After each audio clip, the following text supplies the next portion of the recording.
Oke, baik. Terima kasih Dokter Enda atas penyampaian materinya ya. Sangat bermanfaat sekali ya, Dok.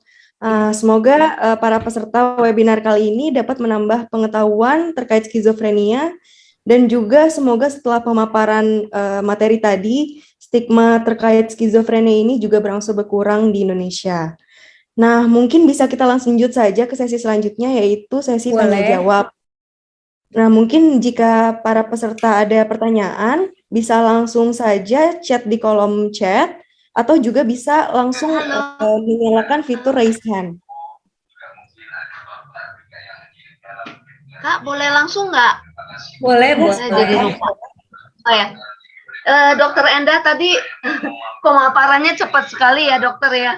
Saya jadi ngikutinnya susah. Dokter, tadi ada 10 gangguan jiwa. Skizofrenia tuh masuk ke 3. Kalau yang lain-lain itu bisa nggak dokter perlihatkan sekali lagi terus jelaskan secara singkat. Kalau autism itu masuk ke gangguan jiwa yang mana, Dok? Kenapa? Yang autism. Autism. Tidak usah nggak usah ditampilkan. Kalau saya sebutkan pelan-pelan bisa, Hana? Oh ya, boleh. Terima kasih. Yang pertama, jadi gangguan jiwa tuh hierarki tertinggi sampai ke bawah. Yang tertinggi itu semua gejala di bawahnya ada. Yang pertama adalah gangguan mental organik. Jadi gangguan jiwa diakibatkan adanya kerusakan organ. Terutama yang terbanyak adalah organ otak, bisa organ lainnya seperti jantung, pankreas, dan lainnya. Itu bisa mengakibatkan gangguan jiwa. Saya contohkan tadi gangguan yang dari otak, misalkan orang demensia, pikun, itu otaknya atrofi. Gangguan jiwanya, dia bisa bicara kacau, adanya waham, perilakunya ngaco. Nah, kalau gangguan organ lainnya, misalkan dia sakit jantung, berdebar keras, dia mengakibatkan cemas nih, jantung saya takutnya parah, terus saya meninggal. Nah, itu disebut gangguan mental organik, itu yang tertinggi, gangguan mental karena organ. Gangguan yang kedua, gangguan mental disebabkan zat-zat adiktif, penggunaan narkoba, amfetamin, metamfetamin, alkohol, opioid, ganja yang berlebihan, itu bisa mengakibatkan gangguan jiwa. Yang terbaru adalah gorila, sinte, metamfetamin sinte, itu bisa mengakibatkan seperti gangguan skizofrenia. Jadi dia ada waham dan halusinasi, kita sebut psikosis, psikotik karena zat yang sinte. Itu karena zat-zat yang adiktif, itu golongan yang kedua. Hierarki kedua. Hierarki ketiga, golongan skizofrenia dan gangguan waham. Nah ya sudah itu dijelaskan. Skizofrenia dan gangguan waham itu ya, skizofrenia dan gangguan waham itu terdapat gangguan realita, jadi tidak nyata.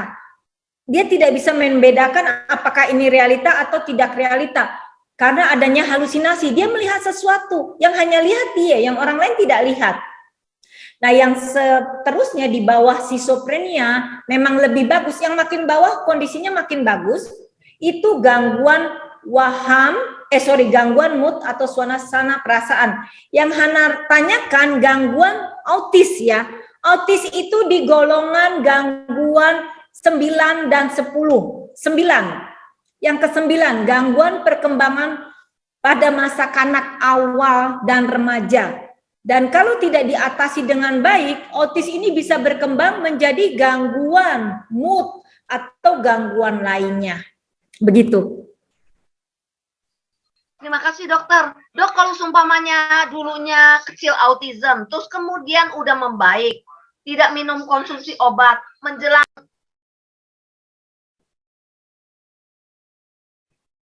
putus ya? Halo? Halo? Mbak Hana suaranya Dok, terima kasih dok.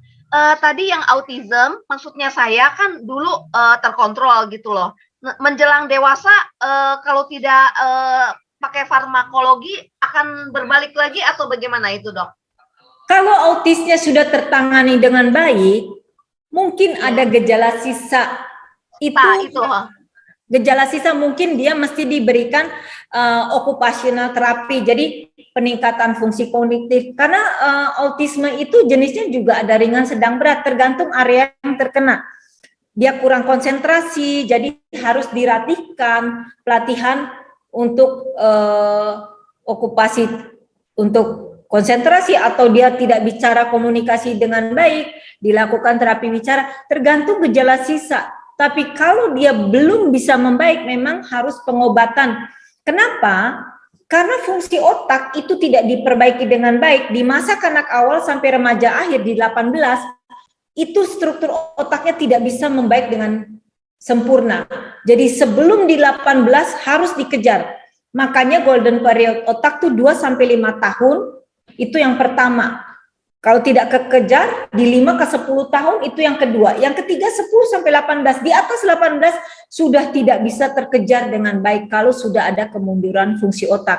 Sehingga makanya diberikan long term, jangka panjang, supaya fungsi otaknya bisa kembali menjadi lebih baik. Begitu. Terima kasih dokter. Sama-sama. Oke, baik dok. Terima kasih atas jawaban dari pertanyaannya. Kemudian bisa kita langsung saja ke pertanyaan berikutnya, mungkin ke Pak Damasus Felix, bisa langsung menanyakan ke dokter. Iya, makasih Mbak Hana ya. Mbak Anjani. Saya mau tanya gini dokter. Ya. Karena saya ini awam soal penyakit ini, atau soal bukan penyakit atau gangguan inilah ya, soal skizofrenia atau gangguan mental dan sebagainya. Karena saya mengetahui ada teman saya gitu ya, saya mungkin karena dulu memang dia itu orang yang habis pemakai, lalu kemudian dia seperti mengurung diri gitu ya, jarang berkomunikasi dengan sosial, dan akhirnya dia sejak SMA gitu sampai sekarang, ya SMA itu mungkin 2007 lah ya, 2000 sampai sekarang tuh dia masih mengurung diri, belum berani keluar atau berinteraksi sosial gitu. Nah, tadi disebutkan kan juga kita bisa membantu dengan terapi sosial gitu ya, terapi sosial. Nah, terapi sosial yang seperti apa sih? Kalau orang seperti saya kan orang awam nih, jadi kan kalau dokter kan mungkin langsung, oh jadi kamu harus ini. Tapi kami sebagai orang awam ini bisa membantu apa gitu ya? Sebagai orang awam yang peduli nih sama dia, paling tidak dia harus hidup secara sosial kan gitu. Soalnya kalau dia mengurung diri terus, ya artinya kasihan juga nanti gitu ya. Kasihan Umur berapa juga. itu temannya Pak Damasus? Dia sekarang mungkin umur berapa ya? Belum sampai 30 sih. Kalau sekarang mungkin ya 25, 26 mungkin ya. Tapi saya tahu sih itu udah agak lama ya, tapi karena saya juga kerja di luar kota, jadi saya tidak monitor, tapi kemudian saya balik lagi ke rumah lah, saya menemui itu dan masih seperti itu gitu. Jadi saya merasa apa sih yang bisa saya lakukan untuk dia gitu ya, gitu Iya. dok. Langsung jawab Mbak Anjani? Atau nunggu beberapa peserta? Mungkin bisa langsung jawab saja. Langsung jawab. Oke Pak Damasus. Di sini saya sudah jelaskan tadi, karena ada zat-zat kimia otak yang kita sebut serotonin dan dopamin, biasanya kalau menarik dari diri tadi serotoninnya terlalu rendah, sehingga fungsi otaknya tidak bisa maksimal. Kalau Pak Damasus paksakan untuk treatment sosial, nanti saya jelaskan. Paksakan, percuma, karena dia tidak ada respon dari struktur otaknya. Jadi yang terbaik adalah diberikan terapi sehingga serotoninnya meningkat. Setelah meningkat baru kita berikan terapi. Terapi sosial maksudnya dia bisa bersosialisasi, contohnya hal yang simple. Keluarga harus membuat dia mau berkomunikasi. Katakanlah 2-3 menit dalam sehari. Keluarga yang lebih aktif. Biasanya pasien-pasien ini tidak bisa mengelit atau tidak bisa mengambil sikap. Sehingga kita yang harus membimbing, mengelit, membawa dia untuk mau aktif berkomunikasi. Jadi sebaiknya sih dibawa ke dokter untuk ditingkatkan serotoninnya. Tergantung, kalau serotonin tadi terlalu rendah Pak, otaknya itu cepat rusak. Nah, kalau kerusakannya sudah meluas, memang agak sulit. Apalagi Bapak katakan sudah cukup lama. Tapi Bapak jangan khawatir, banyak obat saat ini cukup baik. Mudah-mudahan bisa ditingkatkan serotoninnya dan struktur otak yang rusak bisa diperbaiki. Nah, dari itu setelah bisa cukup baik fungsi otaknya, dia bisa menerima perintah, ajakan, tapi kalau tidak bisa diatasi dengan baik fungsi otaknya, kita ajak, kita perintah, struktur otaknya sudah turun, udah rusak, tidak bisa bereaksi apapun, begitu Pak. Ya. Artinya perlu pertama nih ya. Halo? Halo dokter, maaf. Berarti langkah pertama setidaknya itu harus ke dokter gitu ya, atau psikiater itu ya. Betul. Jadi kita sebagai orang di luar keluarga tapi peduli gitu ya, artinya kita kan juga temen nih atau orang itu lihat kayak gitu kan juga kita, aduh kok gini ya, kasihan kan. Betul. Gitu ya. Iya, jadi kita merasa apa sih yang bisa kita bantu, bantu ketika mereka itu harus bersosial, berkomunikasi dengan orang asing gitu ya. Kan bukan mau merendahkan, tetapi kalau mereka itu tidak bisa mengurusi dirinya sendiri, nanti suatu saat orang di sekelilingnya atau sudah meninggal, lalu siapa mereka gitu. Itu kan kekhawatiran itu kan ada itu. Iya. Dokter. Ya betul, jangan khawatir Pak. Semoga kerusakan otaknya tidak terlalu luas, jadi bisa diatasi dan bisa kembali fungsinya seperti semula. Setidaknya bisa merawat diri dan mau berkomunikasi dengan keluarga. Gitu. Oh iya. Nggih, matur nuwun. Sama-sama Pak, selamat malam. Oke, baik. Kemudian mungkin bisa kita lanjut ke pertanyaan pada kolom chat. Ini ada beberapa pertanyaan ya. Yang pertama, saya akan membacakan 3 pertanyaan terlebih dahulu. Yang pertama dari Syarifah Rose. Bagaimana cara membedakan simptom negatif dan simptom depresi? Kemudian pertanyaan kedua dari Hidayati. Bagaimana cara termudah untuk mendeteksi seseorang bergejala atau terkena skizofrenia? Terima kasih. Kemudian pertanyaan ketiga dari Pak Rizky. Dok, apa bedanya overthinking dengan skizofrenia? Karena dari dulu saya selalu overthinking atau argumen di dalam kepala. Dari mana kita bisa membedakan antara pikiran biasa atau skizofrenia? Silakan dokter, dapat dijawab. Oke. Tadi ditanyakan bagaimana membedakan simptom negatif dengan depresi. Depresi, jadi skizofrenia itu kelompoknya di atas depresi, hierarkinya. Jadi ada gejala di bawahnya itu semua ada. Yang bedanya depresi dan skizofrenia adalah simptom negatif dari skizofrenia. Depresi kalau dia tidak berat, depresi ringan atau sedang, realitanya masih cukup baik. Kalau skizofrenia, saya sudah katakan tadi, yang hierarki nomor 2, skizofrenia dan gangguan waham, itu realitanya terganggu. Adanya waham, halusinasi, perilaku kacau, bicara kacau. Dia menarik diri, tidak mau berkomunikasi, afeknya tumpul, datar. Tidak ada inisiatif, miskin ide. Kalau depresi, moodnya yang turun, hilang minat, hilang semangat, gak ada energi, ya, gangguan tidur, banyak tidur, kurang tidur, banyak makan, kurang makan, pesimis, masih ada ide-ide bunuh diri atau kematian. Jadi struktur otaknya masih bagus, masih ada inisiatif. Kalau yang simptom negatif itu inisiatif tidak ada, miskin idenya. Walaupun idenya buruk ya depresi, tapi ada keinginan, ada idenya. Kalau di skizofrenia yang simptom negatif tidak ada keinginan atau ide-idenya. Itu perbedaannya. Yang kedua apa tadi? Gejala terdeteksi gejala terkena skizofrenia. Oke. Sangat mudah. Skizofrenia dibandingkan semua gangguan lainnya sangat mudah. Cirinya adalah sudah nggak nyambung. Bicaranya tidak nyambung. Perilakunya nggak nyambung. Saya contohkan saja Saya punya pasien, dia sedih setelah pengobatan, dia sadar, dia kuliah, nilainya bagus, juara. Dia nomor 1 duduk di bangku, di urutan lini pertama nih, paling depan.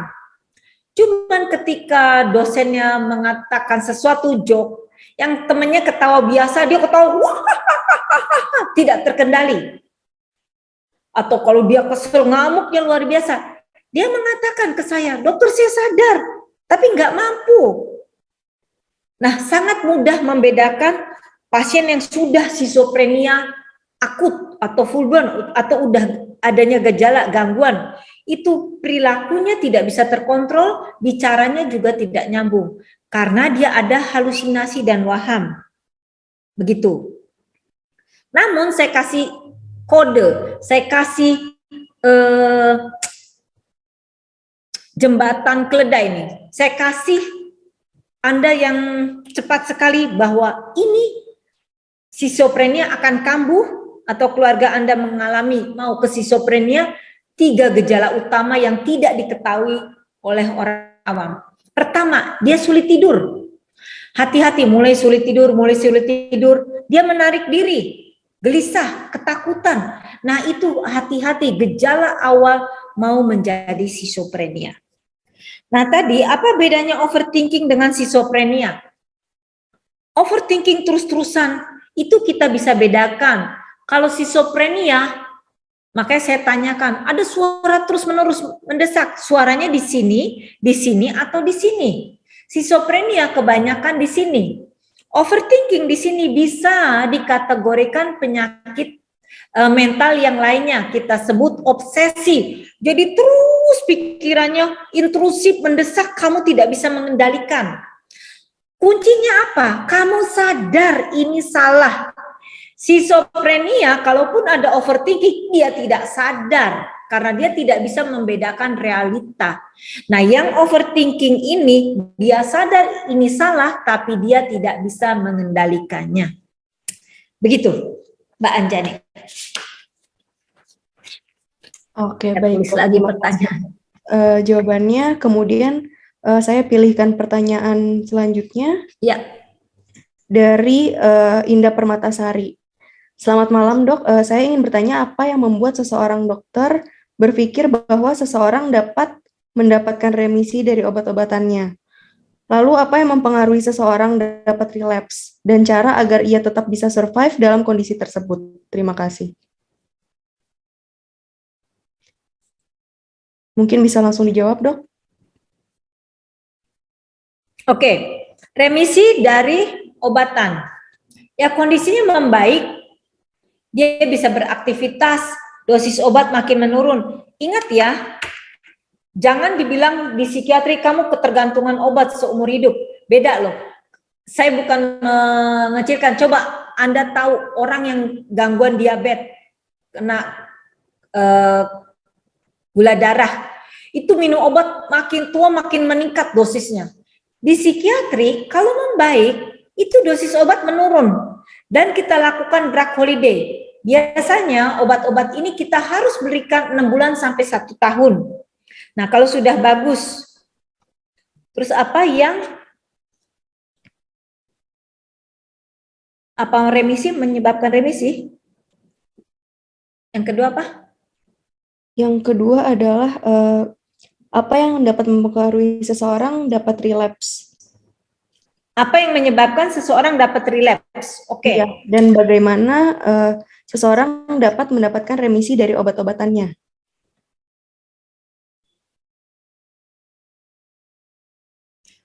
Dapat relapse itu begini. Biasanya kalau seseorang schizophrenia mengikuti aturan pengobatan dari psikiaternya selama setahun, itu obatnya itu sudah cukup kokoh di plasma level dan struktur otaknya tadi serotoninnya sudah membaik. Nah, ini biasanya jangan berhenti mendadak. Kita harus lakukan drug holiday. Atau kalau mau aman pakai maintenance. Seminggu cuma 2 atau 3 kali di malam hari. Sehingga kalaupun terjadi relapse tidak begitu parah. Ya. Bagaimana survive dari relapse itu. Jadi survive-nya ya Anda harus aware, mengenali stresor apa yang membuat Anda jadi gangguannya meningkat. Misalkan pelajaran yang sulit, atau bos di kantor, atau ada family yang konflik. Nah, di sini Anda mengenali gejalanya. Makanya bukan hanya farmakoterapi, psikoterapi didampingi psikolog akan melatih diri Anda bagaimana beradaptasi terhadap lingkungan, bagaimana mengatasi misalkan, tugas kerjaannya tinggi, overload, nah tekanannya berat, nah itu timbullah schizophrenia-nya. Awal timbulnya apa? Anda sulit tidur, gelisah, nah timbullah waham halusinasinya. Harusnya Anda mengenali ketika Anda udah mulai sulit tidur, komunikasikan dengan bos atau rekan kerja. Kayaknya ini agak berat saya untuk menyelesaikan deadline dalam waktu yang pendek dengan pekerjaan yang begitu banyak. Nah, Anda harus bisa belajar mengkomunikasikannya supaya tidak relapse lagi. Oke, baik dok. Terima kasih atas jawabannya. Nah, di sini ada beberapa pertanyaan lagi. Suaranya agak kecil. Iya. Apakah sudah jelas dok? Iya. Oke. Selanjutnya saya pilih pertanyaan lagi. Iya. Yang pertama, pertanyaan dari Elka Kurniawan. Selamat malam dok. Anak saya 8 bulan lalu didiagnosis skizofrenia. Setelah berobat dan minum obat teratur, sekarang kondisinya sudah pulih dan stabil. Tidak ada lagi gejala halusinasi dan delusi. Obat yang diminum yaitu risperidon, clozapine, trifloperazine, dan heximer. Dari info yang saya baca antara obat risperidon, clozapine, trifloperazine mempunyai manfaat dan kegunaan yang sama dari 3 jenis obat tersebut. Pertanyaannya, kalau manfaat dan gunanya sama antara ketiga jenis obat tersebut, kenapa harus diberikan ketiga jenis obat itu sekaligus untuk diminum? Karena ketiga jenis obat tersebut hampir sama khasiatnya. Apakah nggak menjadi berlebihan? Mohon pencerahannya, dok. Iya, terima kasih Ibu Ella ya. Elka Kurniawan. Ya kan? Oke Ibu, saya salut Ibu tekun rutin mengobatinya. Nah, di sini kenapa ada jenis obat yang sama diberikan bersamaan? Apakah tidak berlebihan? Tidak Ibu. Jadi ada beberapa kondisi, ya tadi saya bilang, zat serotonin atau dopaminnya di Indonesia belum ada ukurannya. Di luar negeri ada tuh alatnya, kita masukin seperti MRI, dikasih warna, wah ini derajatnya segini, sekian persen, ini sekian persen. Jadi kita berikan obat ini yang lebih banyak di sini, lebih banyak di sini.